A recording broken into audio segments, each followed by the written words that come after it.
Well, hello and welcome to That's the Point, the show where we talk about construction technology, and sometimes we get into the weeds and we talk about some technical stuff, and that's just the day that we're having today. Joined by Juan Herrera. Juan, what's up, man? Not a whole lot. Happy to be here. All right, so in today's episode, we're going to talk specifically about external references, or if you want to sound cool, we call them XRefs. Yep. but it's a common problem that we see on the data side. And if we're looking, if you get a file, a DWG, you bring it into FieldLink, and actually what you have on screen right here is an all too common occurrence is that you just get pretty much a title block or just some very basic grid line, something like that. Yeah, you're missing a building. Does increase the complexity of laying that out. Definitely. All right, so let's fix that. So the first thing we know, obviously, is when we see this come up, we should immediately think that we've got an XRef issue, right? It's the most common problem. Yes, correct. So way to fix that is opening up your AutoCAD program. You'll see that everything is here. Your building, your title block, grid line, everything is here. Yeah, it looks fine in AutoCAD. It does. So what you want to do is type in the word XRef.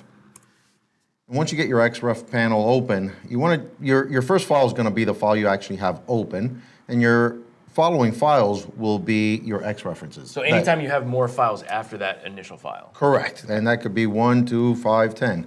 So what we want to do is select that X reference file, right-click, and bind, and then hit OK. You'll notice that the X reference file actually disappears because it's being attached to the file. Okay, that makes sense. So now we do that to the second file, or X reference. We'll bind, hit OK. That file disappears.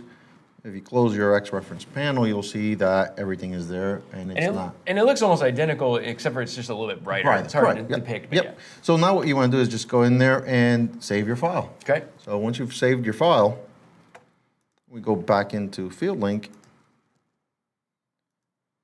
We're going to load that new WG that's been bound, right? Correct. We're going to go ahead and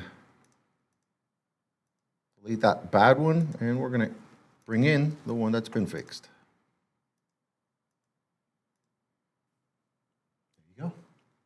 There Simple. it is. Yeah. That does look like a much better file. Yeah, and I think I can lay that out. Yeah. So when you open up a DWG, you've got no data there or a very minimal amount of data like grid lines or something like that. Yep. Immediately in your mind, you should think that you should check the XRefs.